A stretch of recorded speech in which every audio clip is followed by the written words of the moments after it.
Yo, what's going on, everybody out there? This is Popular Stranger, and we are back at you again today with another episode of This Week in Major League Baseball, featuring a Diamond Dynasty gameplay, extra inning style, taking on the Milwaukee Pilots. And we got Cliff Lee on the mound in today's game.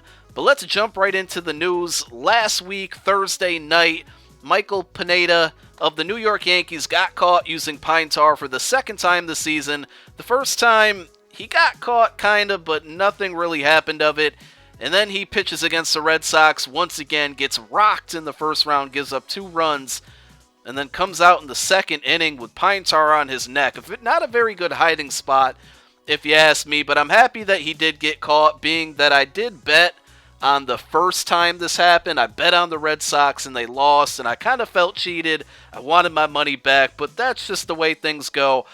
Personally, I think they should just allow pine tar. If batters can use it, I think pitchers should be able to use it as well.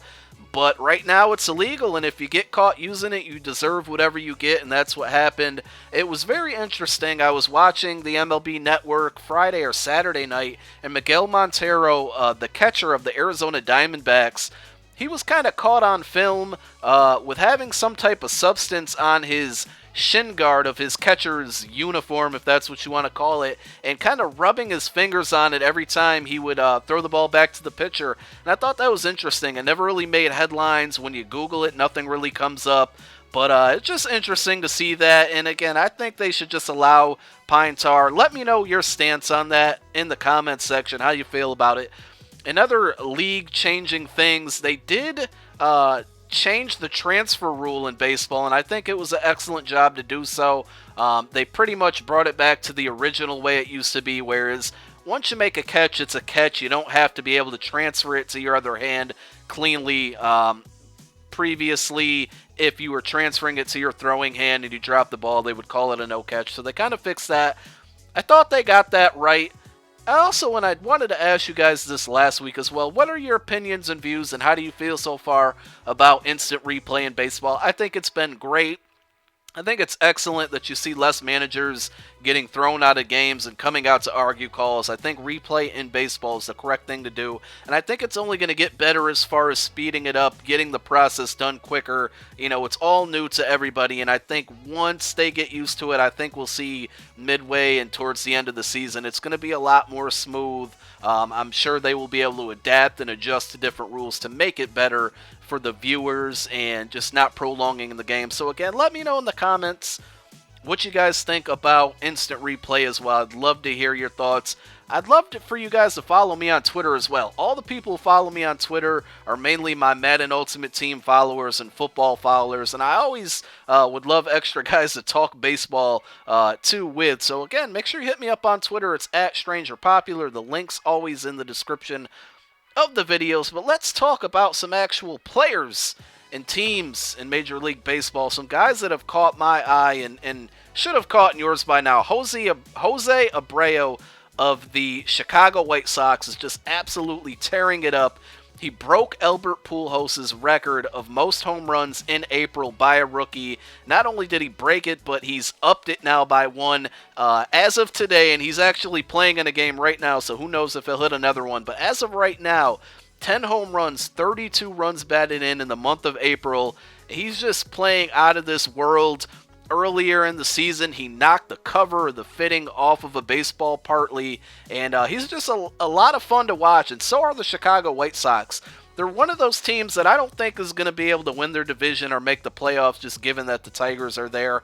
But there's one of those teams that are going to spoil a lot of victories for teams that you would think could beat them, and I've been betting on them quite often over the last week. They've been winning me some money. They're usually underdogs even at home, and just a lot of fun to watch. The New York Mets, another team, and I honestly haven't paid much attention to them, but they've been winning games. They're on a 7-2 run right now as far as that goes. Their pitchers are pitching well. I've never really been a fan of Cologne, but he's been pitching well, and just their whole team. And again, this is without Matt Harvey, who I believe is out for the entire season with the Tommy John surgery. And the Minnesota Twins are another team. I believe right now they lead the league in runs scored, and who would have thought the Twins, just absolutely hitting the ball very well. A lot of young guys on that team, and they open up a pretty big interleague series. I'm interested to see what they can do against the LA Dodgers tonight. The first game of that series was rained out last night, so they'll resume that. Zach Greinke on the mound taking on the Twins tonight. So those are three teams that you probably thought weren't going to be very good this year, but surprisingly they are now. Yornado Ventura. I've been talking about this guy on Twitter, a rookie pitcher for the Kansas City Royals.